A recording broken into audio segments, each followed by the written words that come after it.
Hello friends, how are you? This is Nidhi. मैं YouTube से related digital marketing और online business से related videos बनाती हूँ। Welcome to my channel. आज मैं आप सबके साथ अपनी एक यूट्यूब की जर्नी शेयर करूंगी। जी हाँ, ये मेरी पहला यूट्यूब चैनल नहीं है। This is my second YouTube channel. I have one channel already और उसी के बारे में मैं आपसे बात करना चाहती हूँ कि उस चैनल दोस्तों, सबसे पहले मैं आपसे शेयर करना चाहती हूँ कि इस चैनल को, जिसका नाम है वॉइस ऑफ सनातन धर्म, इसको बनाने के पीछे का आइडिया क्या था। एक्चुअली करीब एक साल पहले और उसके पहले भी, जब कोविड-19 आया था, उस समय की सिचुएशन आप जैसे सभी को पता है कि क्या थी। लोगों की लाइफ में बहुत कुछ उथल पुथल था, लाइफ सर्टेन नहीं थी कि कब किसको क्या हो जाए। तो उस टाइम के बाद मेरे पास करीब एक ऐसा मैसेज आया था व्हाट्सएप पर कि आपके जाने के बाद आप ऐसा क्या कुछ कर सकते हैं जिससे कि लोगों को वैल्यू मिलती रहे और आपको भी अच्छा लगे कि आपकी होने या ना होने के बावजूद आपके नाम से कुछ अच्छा होता रहे। तो यस, मुझे भी लगा कि मैं क्या कर सकती हूँ। बहुत सारे ऑप्शंस होते हैं, तो क्योंकि उस समय ज्यादा आउटगोइंग, ज्यादा कुछ बाहर निकलने का था नहीं, तो मैंने भी सोचा मैं एक घर में बैठ करके क्या कर सकती हूँ ऐसा कि जिससे कुछ लोगों को वैल्यू ऐड हो उनकी लाइफ में।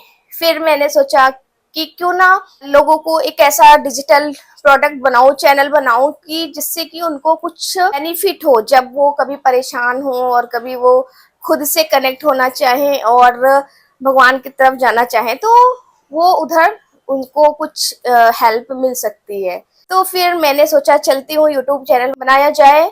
मैंने इस चैनल की शुरुआत करी, मैंने चैनल बनाया, थोड़ा सा रिसर्च वगैरह किया यूट्यूब पर, किस तरह से वीडियोस डालते हैं, एसईओ कैसे करते हैं, जो बेसिक्स होते हैं वो मैंने सीखा। मैंने थंबनेल बनाना भी सीखा और बहुत सारी वीडियोस देखी। बेसिक्स जितना एक जरूरी था, क्योंकि मेरा उस समय कोई ऐसा प्लान नहीं था कि मुझे इसको मोनेटाइजेशन वगैरह करना है। मेरा पर्पस था सिर्फ सर्विस, कि मुझे लोगों को कुछ यहाँ से अपनी तरफ से कुछ अच्छा देना है और उनको कुछ इससे बेनिफिट मिले, कुछ वैल्यू मिले, उनको अंदर से शांति मिले। फिर मैंने कुछ पहले लॉन्ग वीडियोस डाली और शॉर्ट्स भी डाली। उसमें क्या हुआ कि मैंने कैसे ही ज्यादा व्यूज तो नहीं आते थे, लेकिन हाँ, मुझे लगता था चलो किसी एक इंसान को भी अगर इससे थोड़ा सा भी हैप्पीनेस, पीस मिले तो दैट इज वर्थ इट। मैंने फिर एक बार एक शॉर्ट वीडियो डाला, जो कि उसमें आपने देखा होगा, देख सकते हैं मेरे चैनल पे, मैं उसमें ज्यादातर स्तुतिस के लिरिक्स वगैरह मैं डालती हूँ इस चैनल पर। मैंने एक बार लिंगाष्टकम का डाला था लिरिक, और वो फिर मैंने उसके बाद डाल के मैंने छोड़ दिया। और फिर जब कभी मैं आपको पहले बता दूं कि मैं इस चैनल पर रेगुलर नहीं थी। जब भी मेरे को अंदर से लगता था कि हाँ मुझे कुछ पे डाल देना चाहिए, मैं डालती थी, जो अंदर से ऐसा फील होता था। फिर जब मैं आई किसी दिन यूट्यूब पर, मैंने देखा यस, ये शॉर्ट तो अच्छा चल गया है, इस पर लोग लाइक 44,000 व्यूज आ गए थे। तो मुझे लगा लोगों को शायद इस तरह से ये चीजें ज्यादा पसंद आ रही हैं या उनके ज्यादा काम आ रही हैं। तो फिर मैंने इसी तरह के शॉर्ट्स डालने लगी मैं। दोस्तों, फिर आज आप देख सकते हैं कि इस पर मैंने एक हनुमान चालीसा का लिरिक्स भी डाला, जो कि वेरी सिंपल है, हर जगह मिल जाता है। फिर मैंने सोचा कि लोगों, कभी कभी लोग कहाँ होते हैं, ट्रैवल कर रहे होते हैं, तो उनके पास वो बुक नहीं होती है, या और हमें ये एकदम से कभी कभी पार्ट पार्ट होता है, उसको हमें देख करके पढ़ना होता है, तो वो हमें कितना भी याद हो वो हमें देख के ही पढ़ना चाहिए। तो मैंने ये सब चीजें डालनी शुरू करी और आज सबसे ज्यादा व्यूज मेरे हनुमान चालीसा वाली शॉर्ट्स पर हैं, जिसमें कि करीब 11 मिलियन व्यूज हैं और वो लोग काफी पसंद कर रहे हैं। तो इस तरह से चैनल ग्रो हो रहा है और अभी भी ऐसा चल रहा है। तो दोस्तों, मैं आपसे ये कहना चाहती हूँ कि जो थॉट्स हमारे होते हैं ना, कभी कभी ये थॉट्स बिकम थिंग्स, ये आपने भी सुना होगा।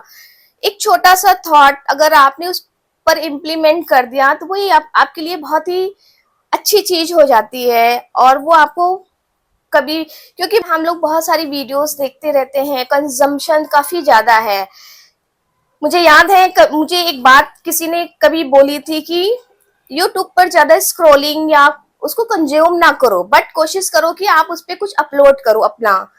तो मुझे ये बात बहुत हिट करी और क्लिक करी कि हाँ, ऐसा तो बहुत अच्छी चीज है। अब हमें हमारा ज्यादातर समय आजकल क्या है, कितना टाइम यूट्यूब पर स्क्रोलिंग में बीत जाता है, तो क्यों ना हम उसी समय को अपलोड करने में अपना कुछ ऐसी चीजें बनाएं जिससे कि लोगों को हेल्प हो सके। और एक feeling of sharing is very important. आपको एक बहुत फील गुड होता है। हर समय पैसा ही नहीं होता, पैसा तो बाई प्रोडक्ट है, वो तो आता ही आता है अगर आप कुछ वैल्यू दे रहे हैं। बट क्या है ना कि एक feeling of giving something valuable to the society is very important, and this is very fantastic feeling. तो मुझे लगता है कि जरूर अगर आप कुछ भी जो भी आपको आता है तो आप सबको कुछ ना कुछ उसको डिजिटल प्लेटफॉर्म पर जरूर रखना चाहिए, क्योंकि आप तो हर चीज आप देख रहे हैं कि अगर आपके डिजिटल एग्जिस्टेंस नहीं है तो फिर आप इतना अच्छे से हर जगह कनेक्ट नहीं हो सकते हैं। तो ये भी एक बहुत इंपॉर्टेंट हिस्सा है कि हर फील्ड पे आपको जिधर भी आपको अच्छा लगे वो आप उधर डिजिटल वैल्यू देना शुरू कर दीजिए। The best part is learning. मैंने इस चैनल से, जो मेरा पहला चैनल यूट्यूब है, उससे मैंने क्या सीखा दोस्तों, वो मेरा पहला फेसलेस और वॉइसलेस, उसमें मैंने वॉइस पुरानी वीडियो में आप देखेंगे तो मैंने डाला हुआ है, बट क्योंकि मुझे ज्यादा इसको वॉइस एडिटिंग नहीं पता थी और मैं कोई माइक वगैरह का यूज नहीं करती थी, तो वो क्वालिटी भी वेरी लो थी। फिर मैंने वॉइस देना बंद कर दिया और इतना टाइम भी नहीं होता था क्योंकि उसमें काफी टाइम लगता था। तो मैंने उसमें सॉन्ग्स का, ट्रेंडिंग सॉन्ग्स का यूज किया है। तो मैं आपके साथ शेयर करना चाहती हूँ अपनी लर्निंग्स, मैंने क्या क्या सीखा। मैंने काफी कुछ यूट्यूब के बारे में इसी तरह से सीखा, जैसे कि आप देख सकते हैं कि मैंने सारी टेक्निकल, जो बेसिक टेक्निकल चीजें होती हैं कि थंबनेल कैसे बनाते हैं और एसईओ कैसे करते हैं, कैसे टॉपिक को रिसर्च करते हैं, लाइक ट्रेंड्स क्या चल रहे हैं लोगों का। मेरा एक्चुअली नीश स्पिरिचुअल है, तो आप सबको पता है कि जब भी कुछ फेस्टिवल होते हैं उसी से रिलेटेड, और इंडिया में इतने फेस्टिवल्स होते हैं कभी कुछ ना कुछ, तो मैं ज्यादा कुछ ट्रेंड का तो नहीं, बस सिर्फ फेस्टिवल जब भी आते थे मैं वैसे वीडियोस डाल देती थी। और कभी कभी तो ऐसा होता था कि 3-3 महीने में, 6-6 महीने वीडियो नहीं डालती थी। और फिर जब मैंने देखा कि क्राइटेरिया भी पूरा हो गया और मोनेटाइजेशन के लिए भी क्राइटेरिया पूरा हो गया, फिर मैंने इसको अप्लाई किया था और वो आज ये चैनल मोनेटाइज भी हो गया है। तो एक छोटी सी शुरुआत आपको बहुत दूर तक ले जाती है, और इस चैनल को बनाने में मैंने बहुत सारी चीजें लर्निंग की जो कि मैंने आपके साथ शेयर किया है। मैंने जो सीखा यूट्यूब इस चैनल से, वो कुछ पॉइंट्स है मैं आपके साथ शेयर करना चाहती हूँ, क्योंकि मेरा शॉर्ट्स का चैनल है तो मुझे उसी का ज्यादा आइडिया है, तो मैं आपसे वही शेयर करूंगी।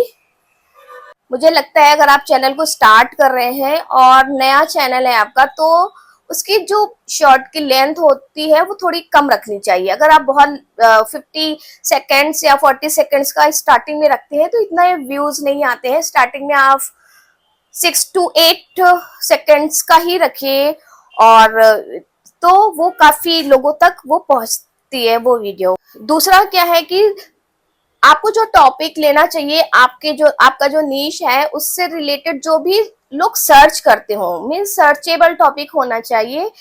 तो इससे क्या होता है, अगर आपको टॉपिक सर्चेबल है तो आप जब कभी वीडियोस नहीं भी डाल पाते हैं, अगर आपके पास स्टडीज की वजह से या जॉब की वजह से समय नहीं इतना है, तो भी वो वीडियोस हमेशा सर्च में आती रहती हैं और उस पर रिव्यूज आते रहते हैं।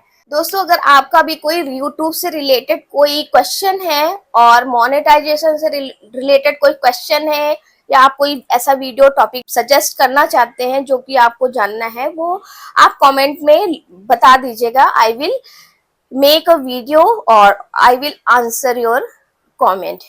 दोस्तों, उस चैनल को सब्सक्राइब और शेयर लाइक जरूर करिए, और क्योंकि आगे मैं ऐसी वीडियोस लाती रहूंगी। See you in the next video. Bye bye.